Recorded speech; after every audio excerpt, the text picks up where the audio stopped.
আজকে আমি ইন্টারমিডিয়েটের তৃতীয় অধ্যায়ের সংখ্যা গণনা পদ্ধতি যেটা আছে সেই সম্পর্কে আমি কিছু আলোচনা করব। আমার আগের ভিডিওতে এই সম্পর্কে কিছু ভিডিও দেওয়া আছে, তবে আজকে তোমাদেরকে আমি শেখাবো দশমিক থেকে বাইনারি সংখ্যা কি করে করতে হয়। অবশ্যই আমার চ্যানেলে ভিডিও দেওয়া আছে বাইনারি, দশমিক এবং হেক্সাডেসিমেল, অক্টাল কিভাবে চিনতে হয় সে সম্পর্কে ভিডিও দেওয়া আছে। একবার তোমরা ভিডিওটা দেখে আসো, তারপরে দশমিক থেকে বাইনারি করার পদ্ধতিটা খুব সহজেই শিখে যাবে ইনশাল্লাহ। চলো, এখন ধরে নাও তোমাকে একটা প্রশ্ন করা হয়েছে যে 53 এটা একটা দশমিক সংখ্যা, এটাকে তোমাকে বলা হয়েছে যে বাইনারি সংখ্যাতে রূপান্তর করতে হবে। তাহলে কি করে করব? মনে রাখবা যে তোমাকে যত অর্থাৎ দশমিক সংখ্যাটাকে বাইনারি সংখ্যায় রূপান্তর করতে বলেছে সেটা, এবং এই ডান দিকে তোমরা ভাগশেষ কথাটা লিখতে পারো, কোনো সমস্যা নেই, ঠিক আছে। এখন কথাটা বাইনারির বেস কত 2, তাই 2 দিয়ে তোমাকে এখন ভাগ করতে হবে, ঠিক আছে। এখন 2 দিয়ে যদি আমরা 53কে ভাগ করি তাহলে কি হয় দেখো তো। 2 দুগুণে কত 4, 2 দুগুণে 4, 1 3, 6 দুগুণে 12। তার মানে কি এখানে ভাগ ফলটা কত 26। তাই ভাগ ফলটাকে তোমরা অবশ্যই এখানে লিখবা এবং ভাগ শেষটাকে তোমরা এই যে ভাগ শেষের ঘরে লিখে দিবা। ক্লিয়ার? অনুরূপভাবে একইভাবে আমরা ভাগ করব আবারও 2 দিয়ে। হ্যাঁ, তাহলে 2 দিয়ে যদি 13কে ভাগ করি, এবার দেখো ভাগ শেষ কিন্তু তোমার শূন্য আসবে, অর্থাৎ 13 দুগুণে কত 26 আমার মিলে যাচ্ছে, ঠিক আছে। আর এখানে অবশ্যই তাহলে শূন্য। আমি বিষয়টা বুঝাতে পারিনি, আরো একবার। তাহলে 2 দিয়ে তুমি 26কে ভাগ করো, তাহলে দেখো 2 1 2, ঠিক আছে। এখানে 6, 3 দুগুণে 6, তার মানে কি আসতেছে এই যে ভাগফলটা 13, তাই আমি ভাগফলটা এখানে বসিয়েছি এবং ভাগশেষটা শূন্য, তাই এই যে আমরা ভাগশেষটা এখানে বসিয়ে দিয়েছি, ঠিক আছে। এইভাবে আমরা পর্যায়ক্রমে আমরা ভাগ করতে থাকবো। এবার দেখো 2 দিয়ে 13কে ভাগ করো, তাহলে তোমার দেখো এটা আসবে, অর্থাৎ 6 দুগুণে 12 আসতেছে, ভাগশেষ তোমার 1 থাকবে, তাই এখানে 1 বসিয়ে দিই। আর আবারও তোমাদেরকে আবারও 2 দিয়ে ভাগ করতেই থাকবো।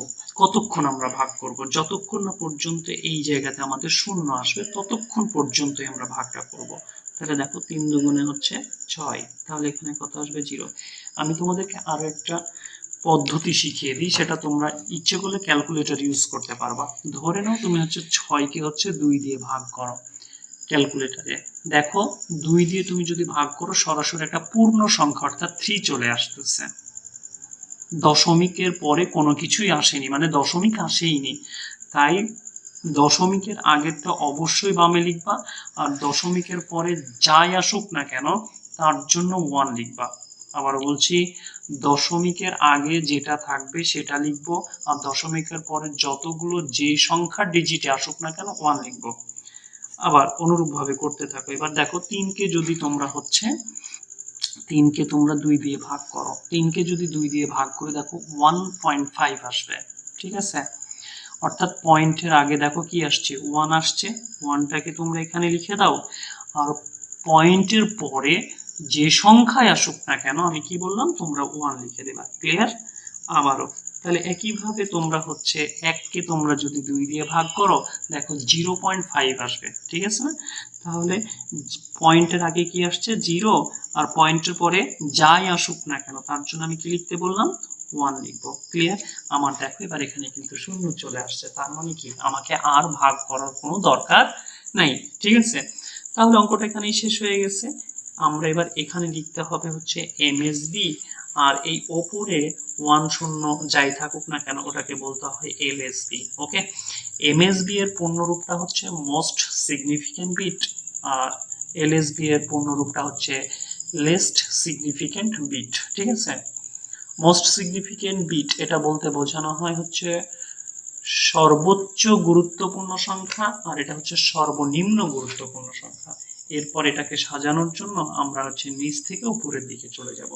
অর্থাৎ দেখো 53 এটা ইজ ইকুয়াল টু কত আসতেছে, এই যে 1 1 0 1 0 1, এটাই তোমাদের বাইনারি সংখ্যা। আমার আমরা জানি বাইনারি সংখ্যা হতে হলে অবশ্যই সেখানে 0 আর 1ই থাকতে হবে, অন্য কোনো ডিজিট আসবে না। 0 আর 1 থাকলেই সেটা হবে বাইনারি সংখ্যা। অর্থাৎ 53 ছিল দশমিক সংখ্যা, আর এটা হচ্ছে 53 বাইনারি সংখ্যা। ঠিক আছে, অবশ্যই আশা করছি তোমরা বিষয়টা বুঝতে পারছো। এখন প্রশ্ন হচ্ছে যে সব সময় যে তোমাদের এরকম ভাবে পূর্ণ সংখ্যা থাকবে এমনটা নয়। পূর্ণ সংখ্যা না থেকে তোমাদের দশমিক সংখ্যাও থাকতে পারে, তাহলে সেই ক্ষেত্রে কি করব আমরা, তাই না?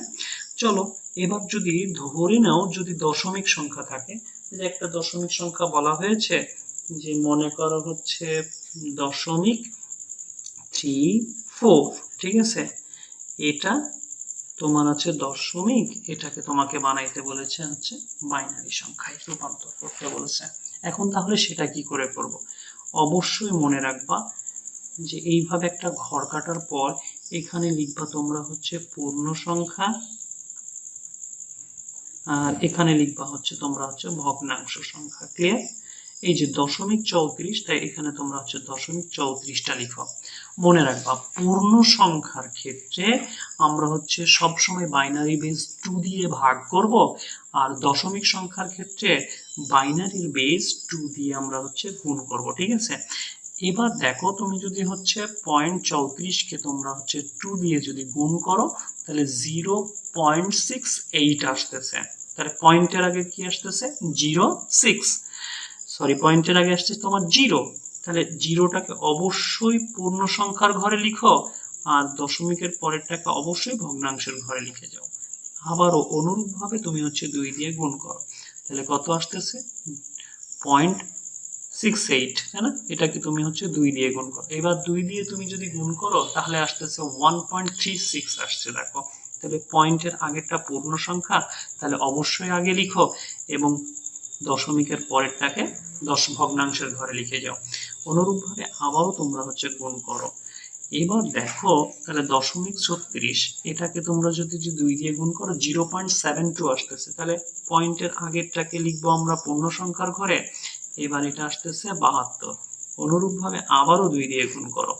এখন দেখো যে তুমি 2 দিয়ে 72কে গুণ করার পরে আসতেছে দশমিকের আগে হচ্ছে 1, আর এখানে আসছে 44। মজার ব্যাপার হচ্ছে যে এই অঙ্কটা তোমার এই জায়গাতে শূন্য আসতেও পারে অথবা নাও আসতে পারে। এখন কথা হচ্ছে যদি শূন্য না আসে তোমরা সর্বোচ্চ 3 থেকে 4 বার তোমরা হচ্ছে গুণ করবা, তারপরে আর তোমাদের গুণ করার কোনো দরকার নাই। ঠিক আছে, 3-4 বার গুণ করার পরেই তুমি আনসারটা লিখে দেবা। এবার একটু মজার ব্যাপার হচ্ছে তোমরা যখন পূর্ণ সংখ্যা ছিল তখন তুমি এমএসবিটা নিচে লিখতা, আর যখন ভগ্নাংশ সংখ্যা আসবে তখন হচ্ছে এমএসবিটা অবশ্যই ওপরের ঘরটায় লিখবা এমএসবি, আর নিচের ডিজিটটার ক্ষেত্রে লিখবা হচ্ছে এলএসবি। ক্লিয়ার? এখন এটাকে তোমরা সাজাবা। তার মানে কি দেখো তো, 0.34 এটা সমান কি আসতেছে? এই যে উপর থেকে সাজাইতে হবে, তবে অবশ্যই তোমাকে দশমিকটা ইউজ করতে হবে। তাহলে 0, তারপরে কি 1, তারপরে কি আবারও হচ্ছে 0 আসতেছে, তারপরে 1। ঠিক আছে, যেহেতু এটা আমার এখনো শেষ হয়নি তাই তুমি এখানে অবশ্যই তুমি ডট ডট ইউজ করবে, আর এখানে অবশ্যই বেসটা তোমাকে দিতে হবে, মাস্ট বি। ঠিক আছে, আশা করছি তোমরা বুঝতে পারছো। আচ্ছা এবার একটু ভাবো তো যে শুধুমাত্র পূর্ণ সংখ্যা অথবা দশমিক সংখ্যা দিলে, এটা কে বলছে, তাই না? তোমাকে পূর্ণ সংখ্যা এবং দশমিক সংখ্যা দুটা নিয়েই তো তোমাকে অঙ্কটা দিতে পারে, কি তাই না? এখন যদি তোমাকে দুইটা নিয়েই তোমাকে যদি দেয় তাহলে সেই ক্ষেত্রে হচ্ছে আমরা কি করে করব সেই বিষয়টা একটু দেখে আসি। চলো এখন সেই বিষয়টা যদি আমরা দেখাইতে হয়, ধরে নাও যে এবার তোমাকে বললো একটা সংখ্যা হচ্ছে 53.34, এটা আছে, এটা দশমিক সংখ্যা, এটাকে কি করব আমরা হচ্ছে বাইনারি সংখ্যাতে রূপান্তর করব। ঠিক আছে, তাহলে তোমাকে অবশ্যই মনে রাখবা যে এখানে লিখবা হচ্ছে পূর্ণ সংখ্যার ক্ষেত্রে, পূর্ণ সংখ্যার ক্ষেত্রে। এখন বলো তো সোনামণিরা পূর্ণ সংখ্যা কোনটা? পূর্ণ সংখ্যাকে বলতে বোঝাচ্ছি আমি দশমিকের আগের সংখ্যাগুলোকে, তার মানে কত? 53। ঠিক আছে, এবার এটাকে আমরা করতে থাকবো কি সেম আগেরটার মতো কি না দেখো তো। আমি তোমাদেরকে শেখানোর স্বার্থে সেম সংখ্যাটা লাগছি।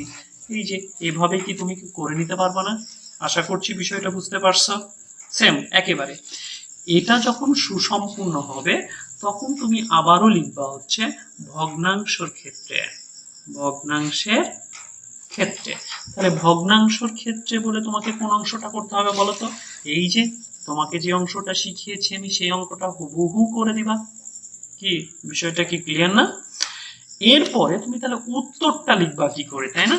এবার আমি শুধু উত্তরটা লেখা শিখিয়ে দিই। তাহলে 53.34 এটা এটা আছে তোমার দশমিক। তাহলে 53 জন্য 53 জন্য তুমি বাইনারি মানটা কত পেয়েছিলা বলো তো?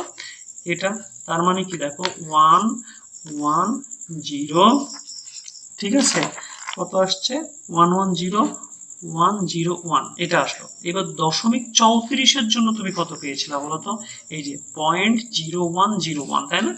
পয়েন্ট হচ্ছে দেখো তো কত 0101। অঙ্কটা তো মিলেনি, তাহলে ডট ডট ডট এটা দিয়ে দাও, তাহলে তোমার উত্তরটা হয়ে গেছে। কি বিষয়টা ক্লিয়ার না? আশা করছি আজকের পর থেকে তোমার দশমিক থেকে বাইনারি সংখ্যা করার জন্য তোমাদের কাছে আর কষ্টকর কিছুই মনে হবে না। হ্যাঁ, এভাবেই তোমরা হচ্ছে প্র্যাকটিস করতে থাকো। এবার তোমরা একটু বাসাতে একটু প্র্যাকটিস করতে পারো যে 124.786 এটা কি করে তোমরা দশমিক সংখ্যা আছে বাইনারি করবা। অবশ্যই করে তোমরা আমাকে কমেন্ট বক্সে জানিয়ে দেবে, ঠিক আছে? তোমাদের সকলের সুস্বাস্থ্য কামনা করে আজকে আমি বিদায় নিচ্ছি। আর আমার নেক্সট ভিডিওতে অবশ্যই থাকতেছে যে দশমিক থেকে অক্টাল এবং দশমিক থেকে হেক্সাডেসিমেল কি করে করতে হয় সেটা। অবশ্যই ভালো থাকবা। আল্লাহ হাফেজ।